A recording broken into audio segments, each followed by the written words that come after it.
வணக்கம் and welcome to women in cinema. நான் உங்க பாரதி. அதுக்கு என்னங்கிறப்ப இன்னைக்கு விமன் இன் சினிமால சங்கர் டைரக்ஷன்ல ஜென்டில்மேன் திரைப்படத்தை தான் நம்ம வந்து ஹார்ஸ் டெஸ்ட் பண்ண போறோம்.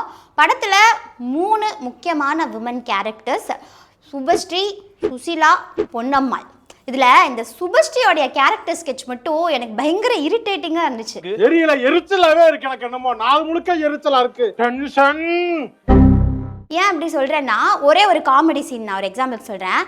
கவுண்டமணி வந்து ஒரு இடத்துல உட்காந்து எதுமோ பண்ணிட்டு இருப்பாரு. அந்த பொண்ணு வந்து சுபஸ்ரீங்கிற பொண்ணு வந்து அங்கே முறுக்கு புழிஞ்சிட்டு இருக்கும். அப்போது அவர் அந்த பொண்ணோடைய ட்ரெஸ்ட்டை அப்படி பார்த்து கமெண்ட் பண்ணி கிண்டல் பண்ணி அது முள்ளு அப்படின்னு சொல்லி அவ்வளோ காஜி அந்த இடத்துல வந்து அவர் கொட்டியிருப்பார். பொம்பளை சோக்கு கேக்குதாடா, பொம்பளை சோக்கு. இவ்வளோ இழிவா ஒரு பெண்ணை சித்தரிக்கக்கூடிய ஒரு காட்சியை நீங்க காமெடி அப்படின்னு எப்படிங்க ப்ரோமோட் பண்ணலாம்?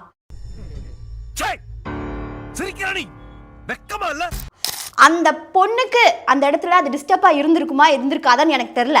ஆனா அந்த சீனை பார்க்குற ஒவ்வொரு பெண்ணுக்குமே அது ரொம்ப டிஸ்டர்பன்ஸா இருக்கும், ஒரு மாதிரி பயமா இருக்கும். என்னடா இது இப்படி பண்ணி வச்சிருக்கான், இப்படி இவ்வளோ இழிவா ஒரு பெண்ணோட மார்பகத்தை பத்தி பேசுறானே அப்படின்னு சொல்லி அவ்வளோ டிஸ்டர்பா இருக்கும். சில டைம் எனக்கெல்லாம் படம் பார்க்கும்போது அந்த சீனை பார்த்துட்டு நிறைய வாயில நல்ல வார்த்தைகள் தான் வந்துச்சு.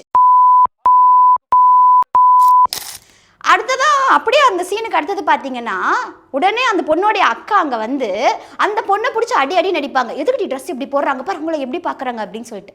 ஆக்சுவலாக அந்த இடத்துல அடிக்க வேண்டியது கவுண்டமணியை. என்னடா முறைக்கிற? பார்வையே அப்படிதானே. என்ன பார்வை? எங்க பாரு, என்னடா பாக்குற?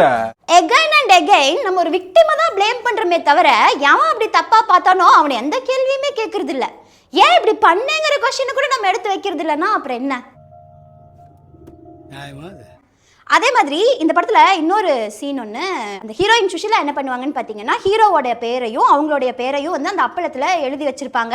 அது மாற்றி ஒரு மண்டபத்துக்கு போயிடும். அங்கே ஒரு பெரிய இஷ்யூ ஆகும். இந்த மாதிரி பொண்ணு மாப்பிள்ள இருக்க வேண்டிய பேரில் யாரோடைய பேரை கொண்டு வந்து எதுக்கு அப்பளம் வைக்கிற அப்படின்னு அவன் கேட்பான். உடனே அர்ஜுன் வந்து இங்கே யார் இந்த மாதிரி வேலையை பண்ணது அப்படின்னு கேட்பாரு. உடனே சுஷிலா இருந்துட்டு நான் தான் பண்ணேன், நான் வந்து என்னோட யூஸுக்காக அதில் எழுதி வச்சேன் அப்படின்னு சொல்றதுக்குள்ள இந்த சுஷிலாவை போட்டு நல்லா அடி அடிச்சு போடுவார்.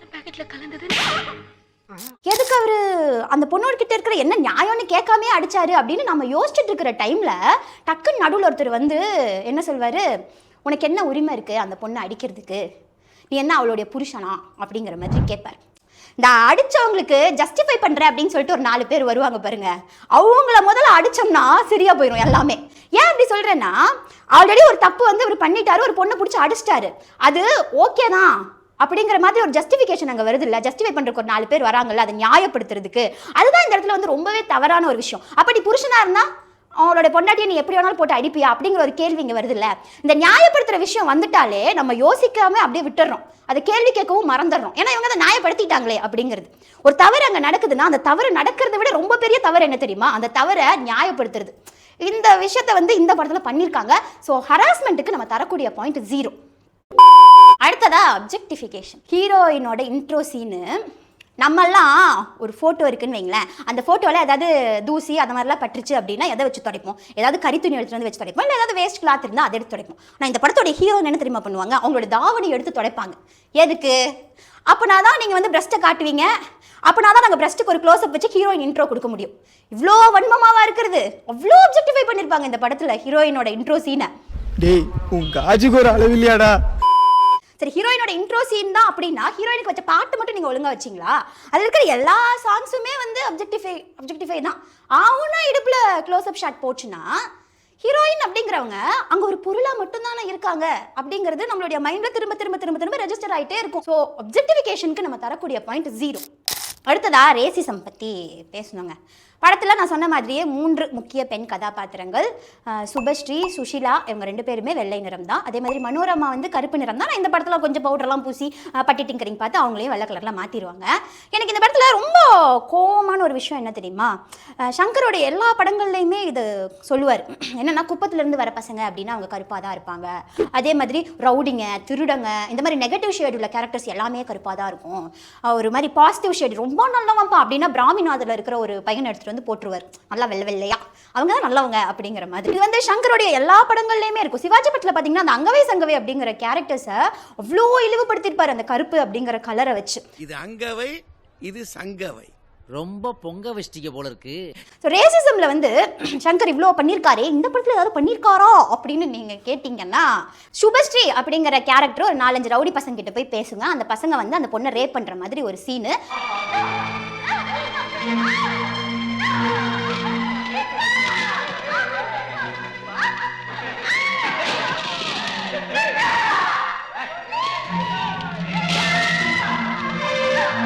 அந்த ரேப் பண்ற டைம்ல அர்ஜுன் வந்து அப்படியே காப்பாற்ற வருவார். அப்போ வந்து அந்த பசங்க கூட எல்லாம் சண்டை போடுவார். அந்த பசங்க என்ன கலர்ல இருப்பாங்க அப்படின்னு பார்த்தீங்கன்னா, பாதி பேர் கருப்பு கலர்ல இருப்பாங்க, ஒரு பையன் மட்டும் ஒயிட் கலர்ல இருப்பான். அந்த ஃபைட் சீன் வந்து நடக்குது. அந்த ஃபைட் சீன் நடக்கும்போது அந்த ஒயிட் கலர்ல இருக்கிற பையனையே தான் இவர் தூக்கி போட்டு அடிப்பார். ஏன்னா ஸ்கிரீனுக்கு கூட அந்த ஒயிட் கலர் இருக்கிற பையன் தான் வேணும் சங்கர் அவர்களுக்கு.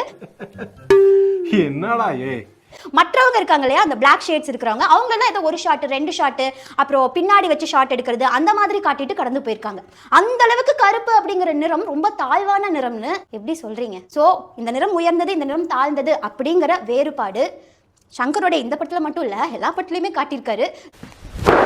Emotional damage. ஸோ ரேசிசம்க்கு நம்ம தரக்கூடிய பாயிண்ட் 0. சுபஸ்ரீயோட கேரக்டர் ஸ்கெட்ச், அந்த பொண்ணை இன்ட்ரோ பண்ணுறாங்க. ஒரு ஆட்டோல இருந்து இறங்கி வருது. ஆட்டோக்காரன் வந்து காசு கொடுக்கல அப்படின்னு அந்த பொண்ணுக்கிட்ட ஆர்கியூ பண்ணிட்டு இருக்கா. உடனே அந்த பொண்ணு டக்குன்னு முத்தம் கொடுத்துச்சு. ஆட்டோக்காரன் வந்து காசே வேண்டாம் அப்படின்னு சொல்லிட்டு ஆட்டோவை எடுத்துகிட்டு போயிட்டான்னு ஒரு சீன். ஆக்சுவலாக அந்த பொண்ணோடைய கேரக்டர் ஸ்கெட்சை நீங்கள் மறைமுகமாக ப்ராஸ்டியூஷனுக்கு ஈக்குவல் பண்ணுறீங்க. ஏன் இவ்வளோ மோசமாக ஒரு பெண்ணோடைய கேரக்டர் ஸ்கெட்ச் அப்படின்னு தெரியல.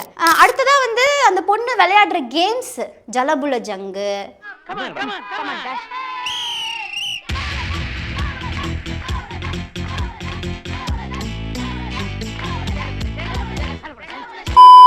அதுக்கப்புறமா டிக்கிலோனா, எங்க விளையாடு அதுக்கு 2 பேர் வேணும்னே என்னென்னமோ பேரு. அது வந்து ஒரு ஆணையும் பெண்ணையும் சம்மந்தப்படுத்தி தவறா இருக்கிற மாதிரியான ஒரு விளையாட்டை அந்த பொண்ணு இன்ட்ரடியூஸ் பண்ணுது. அந்த பொண்ணு அப்படி பண்ணுது, அந்த பொண்ணு இப்படி பண்ணுது அப்படின்னு அந்த பொண்ணை பத்தின நிறைய தவறான ஒரு சித்தரிப்பு இருக்கு. ஆனால் ஆக்சுவலாக நான் அந்த கேரக்டர் ஸ்கெட்சை பயங்கரமாக அனலைஸ் பண்ணும்போது அந்த கேரக்டர் நிறைய இடங்கள்ல சொல்லுது, ஒரு ஆணை நான் தொட்டா என்ன தப்பு, ஆணும் பெண்ணும் சமம் தானே அப்படின்னு அவ்வளோ லிபரலாக அந்த கேரக்டர் பேசுது. அவ்வளோ லிபரலாக பேசுகிற கேரக்டரை நீங்கள் என்ன பண்ணுறீங்க, ஒரு 4-5 ரவுடிங்களை விட்டு அந்த பொண்ணை ரேப் பண்ண வச்சு பார்த்துக்கோ உலகம் இப்படி தான் இருக்குது அப்படின்னு ஒரு தவறான வழியில் அந்த பெண்ணை வந்து கூட்டிகிட்டு போய் விடுறீங்க.